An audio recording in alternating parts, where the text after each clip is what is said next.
মাঘ মাস মানুষের জীবনে এক ধরনের অন্তর্দৃষ্টি জাগিয়ে তোলে। এই সময়ে মানুষ বুঝতে শুরু করে জীবনে শুধু চাওয়া আর পাওয়া নয়, যোগ্য হয়ে ওঠাটাই আসল বিষয়। যোগ্যতা না থাকলে প্রাপ্তিও মানুষকে শান্তি দিতে পারে না। এই মাসে মানুষের অভ্যাসগুলো খুব স্পষ্ট হয়ে ওঠে। যে অভ্যাস সারা বছর চাপা ছিল তা এই সময়ে সামনে আসে, আর এই অভ্যাসগুলোই বলে দেয় মানুষ উন্নতির পথে আছে নাকি নিজের জায়গাতেই ঘুরপাক খাচ্ছে। মাঘ মাসে আধ্যাত্মিক দিক থেকে সবচেয়ে গুরুত্বপূর্ণ বিষয় হল আত্মসংযম নয়, আত্মবোধ। নিজেকে না চিনলে সংযম কৃত্রিম হয়ে যায়, আর আত্মবোধ জাগ্রত হলে সংযম স্বাভাবিকভাবেই আসে। এই সময়ে মানুষ প্রায়ই বাইরের শুদ্ধতার দিকে বেশি নজর দেয়, কিন্তু প্রকৃত শুদ্ধতা আসে চিন্তা ও উদ্দেশ্যের স্তর থেকে। যে উদ্দেশ্য স্বচ্ছ নয়, সে উদ্দেশ্য দিয়ে করা ভালো কাজও ভিতরে ফাঁকা থেকে যায়। মাঘ মাস মানুষের অহংকারকে খুব সূক্ষ্মভাবে প্রকাশ করে। মানুষ মনে করে সে ঠিক পথেই আছে, তার বদলানোর কিছু নেই। এই ভাবনাই উন্নতির সবচেয়ে বড় বাধা, কারণ যে নিজেকে সম্পূর্ণ মনে করে তার শেখার দরজা বন্ধ হয়ে যায়।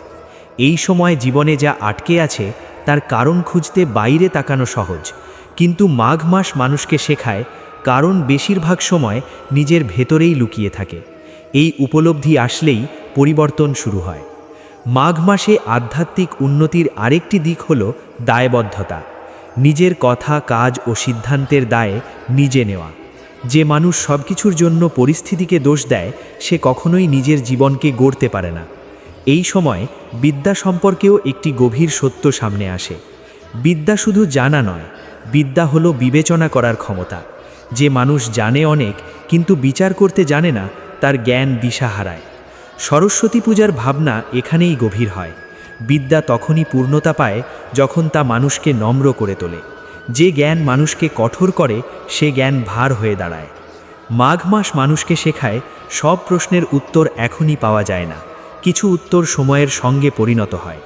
এই ধৈর্য না থাকলে মানুষ অস্থির সিদ্ধান্ত নেয়, আর সেই সিদ্ধান্তের ফলও অস্থির হয়। এই মাসে আধ্যাত্মিক দৃষ্টিতে সবচেয়ে মূল্যবান বিষয় হল সচেতনতা। কথা বলার আগে ভাবা, সিদ্ধান্ত নেওয়ার আগে বিবেচনা করা, আর কাজ করার আগে নিজের উদ্দেশ্য পরীক্ষা করা। যে মানুষ এই সচেতনতা ধরে রাখতে পারে, তার জীবনে ধীরে ধীরে ভারসাম্য আসে। এই ভারসাম্যই উন্নতির ভিত্তি। মাঘ মাস তাই শুধু একটি ধর্মীয় সময় নয়, এটা মানুষের ভেতরের মানুষটিকে নতুন করে গড়ে তোলার সুযোগ। যে এই সুযোগ চিনতে পারে, তার জীবন নিজেই দিশা খুঁজে নেয়। মাঘ মাস আসলে মানুষের চেতনার পরীক্ষা। এই সময় মানুষ যা ভাবছে, যা কামনা করছে, তা দ্রুতই তার জীবনের ধারাকে প্রভাবিত করে। কারণ এই মাসে কর্মের সঙ্গে মনোভাবের দূরত্ব কমে যায়। ভালো ভাবনা হলে পথ সহজ হয়, আর অশুদ্ধ ভাবনা হলে অগ্রগতি আটকে যায়।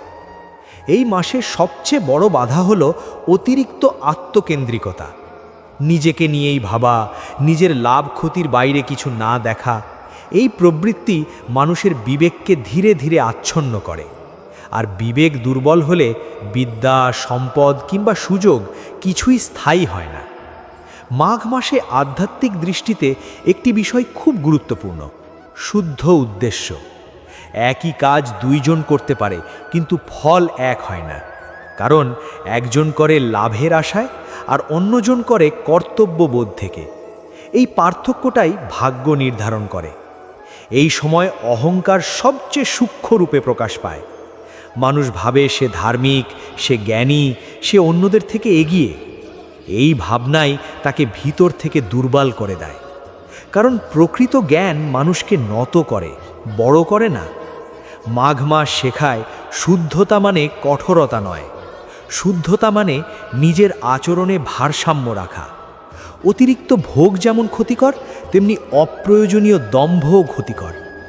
এই মাসে যারা শুধু বাহ্যিক আচারে আটকে থাকে কিন্তু নিজের ভাষা, চিন্তা ও ব্যবহার শুদ্ধ করে না, তাদের উন্নতি স্থায়ী হয় না। কারণ আচার পথ দেখায়, কিন্তু চলতে হয় নিজেকেই।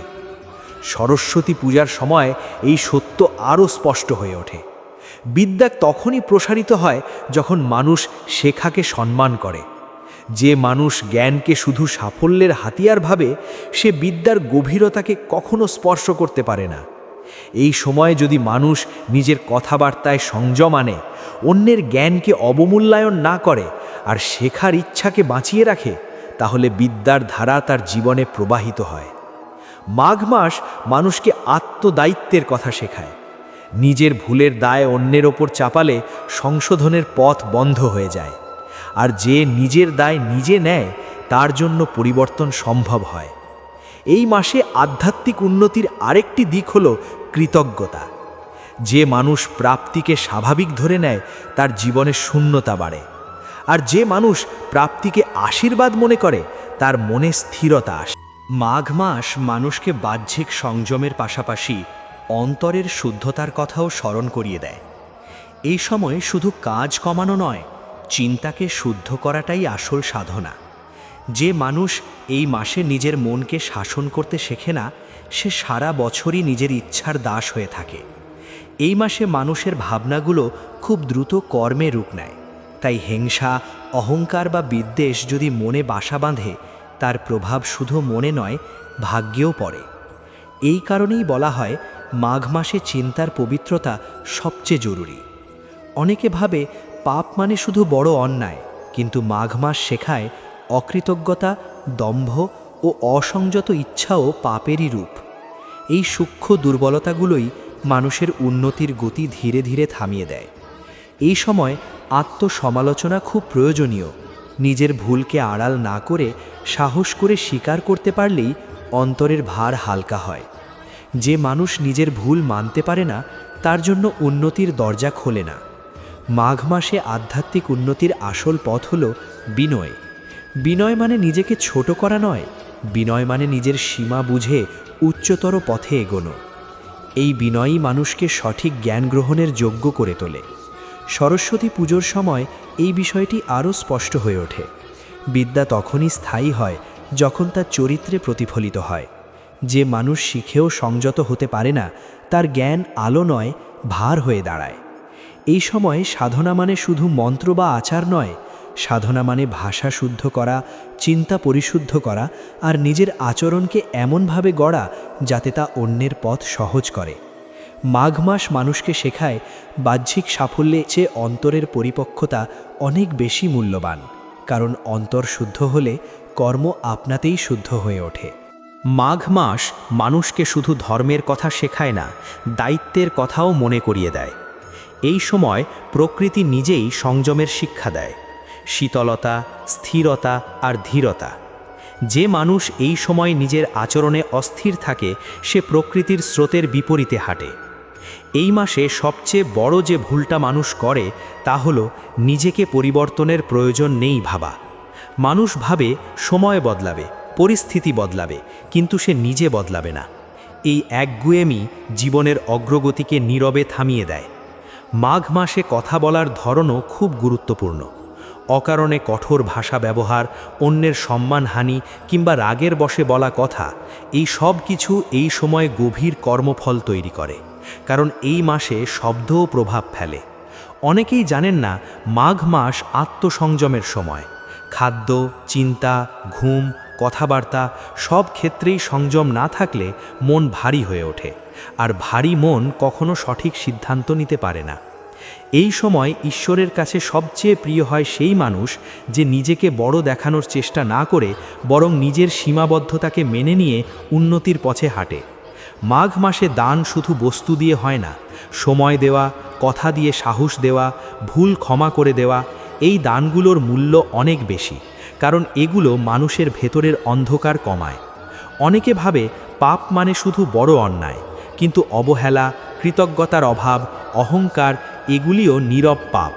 এই নীরব পাপই মানুষের ভাগ্যকে ধীরে ধীরে দুর্বল করে। সরস্বতী পূজার সময় বিদ্যা শুধু বইয়ে থাকে না, আচরণে প্রকাশ পায়। যে মানুষ শিখেও নম্র হতে পারে না, তার বিদ্যা ভার হয়ে ওঠে, আর যে মানুষ অল্প জেনেও বিনয়ী, তার বিদ্যা পথ দেখায়। এই সময় সবচেয়ে বড় ভুল হলো জ্ঞানকে প্রদর্শনের বস্তু বানানো। জ্ঞান আলো, আর আলো দেখানোর জন্যে নয়, পথ দেখানোর জন্যে। অনেকে প্রশ্ন করে শুধু নিয়ম মানলেই কি ফল আসে?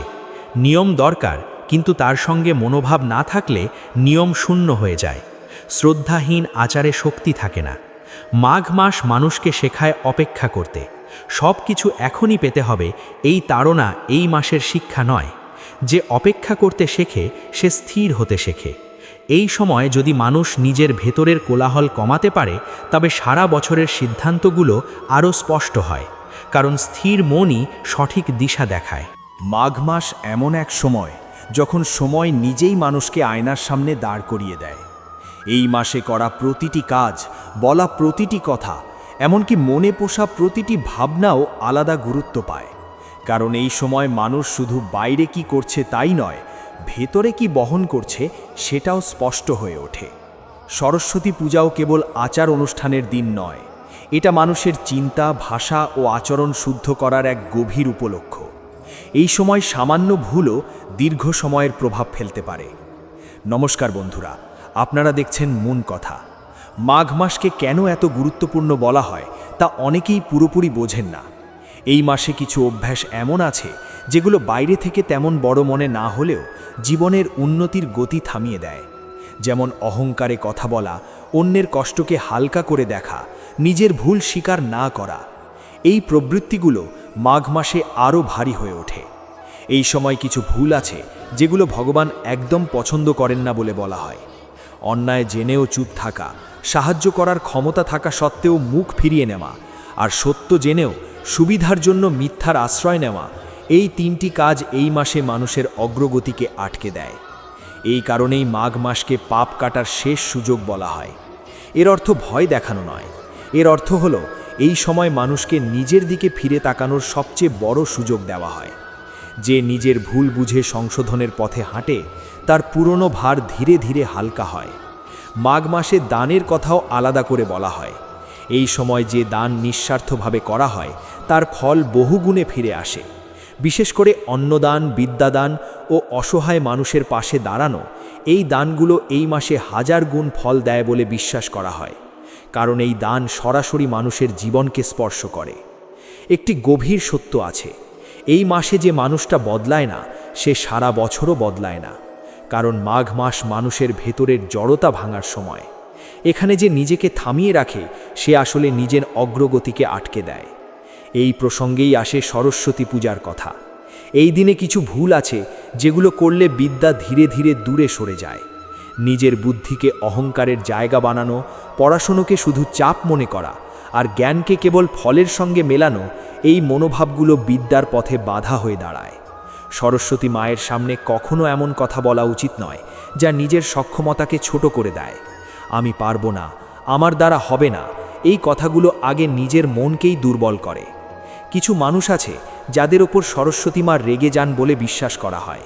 এরা তারা যারা জ্ঞান পেয়ে অন্যকে তুচ্ছ করে, যারা শেখার সুযোগ পেয়েও তা নষ্ট করে, আর যারা বিদ্যাকে চরিত্রের বদলে অহংকারের অস্ত্র বানায়। অনেকেই ভাবে পুজোর দিন বই খুলে পড়লেই কি বিদ্যা আসে? না, বিদ্যা আসে নিয়মে, শ্রদ্ধায় আর অধ্যবসায়। একদিনের আচার বিদ্যা দেয় না, অভ্যাসী বিদ্যার আসল পথ। সরস্বতী পূজার আসল রহস্য এখানেই। বিদ্যা মানে শুধু বইয়ের জ্ঞান নয়, বিদ্যা মানে চিন্তার শুদ্ধতা, ভাষার সংযম আর সিদ্ধান্তের গভীরতা। যে মানুষ চিন্তায় অস্থির তার কাছে বিদ্যা স্থায়ী হয় না। মানুষের মন অশান্ত হয় কারণ সে নিজের প্রকৃত অবস্থান ভুলে যায়। সে ভাবে সেই সব কিছুর কর্তা, অথচ প্রকৃতপক্ষে সে শুধু যাত্রাপথের একজন পথিক। এই ভুল ধারণাই চিন্তার ভার বাড়ায়, আর ভারী মন কখনো শান্ত হতে পারে না। যে মানুষ নিজের সীমাবদ্ধতাকে স্বীকার করতে শেখে তার মন হালকা হয়।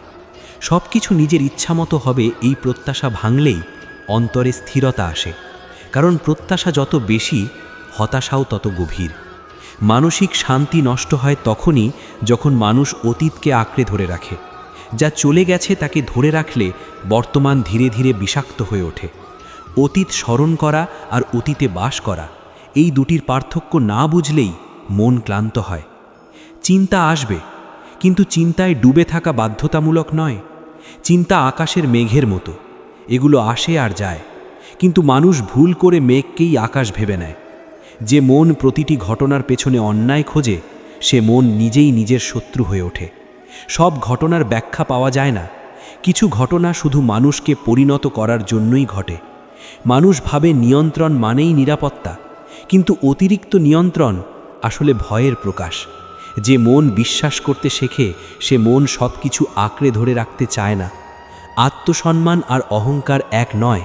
আত্মসম্মান নীরব, অহংকার চিৎকার করে। যে মানুষ নীরবে নিজের অবস্থান জানে তার মন সহজে বিচলিত হয় না। যখন মন বারবার প্রশ্ন করে কেন আমার সঙ্গেই এমন হলো, ঠিক তখনই বোঝা উচিত মন ক্লান্ত হয়ে পড়েছে। কারণ জীবন কখনো কাউকে আলাদা করে লক্ষ্য করে আঘাত করে না। অন্যের দোষ খোঁজার অভ্যাস যত বাড়ে নিজের ভেতরের অশান্তি তত লুকিয়ে যায়। কিন্তু লুকোনো অশান্তি একদিন আরও বড় হয়ে ফিরে আসে। নিজের দিকে তাকাতে পারাই মানসিক দৃঢ়তার প্রথম ধাপ। নীরবতা মানে শূন্যতা নয়। নীরবতার মধ্যেই মানুষ নিজের প্রকৃত কণ্ঠস্বর শুনতে পায়। যে মানুষ এক মুহূর্ত থামতে পারে না সে আসলে নিজের মুখোমুখি হতে ভয় পায়। মানুষ অনেক সময় বলে সময় খারাপ চলছে, কিন্তু সময় কখনো খারাপ হয় না। মানুষ প্রস্তুত না থাকলেই সময় কঠিন মনে হয়। এই উপলব্ধি এলে মন অভিযোগ করা বন্ধ করে। যে মন সব কিছুতেই ফল খোঁজে সে মন কখনো তৃপ্ত হয় না। কর্ম যখন দায়িত্ব হয়ে ওঠে তখন মন স্থির হয়, আর কর্ম যখন দর কষাকষি হয়ে ওঠে তখন অস্থিরতা জন্ম নেয়। আত্মবিশ্বাস মানে সব জানি এই ধারণা নয়। আত্মবিশ্বাস মানে না জেনেও স্থির থাকা। এই স্থিরতাই মানসিক শান্তির গভীর ভিত্তি। মানুষ যত বেশি নিজেকে প্রমাণ করতে চায় তত বেশি নিজের সঙ্গে দূরে সরে যায়। নিজেকে বোঝা শুরু হলেই প্রমাণের প্রয়োজন শেষ হয়ে যায়। এই অনুভবগুলো ধীরে ধীরে মনকে অন্য উচ্চতায় নিয়ে যায়।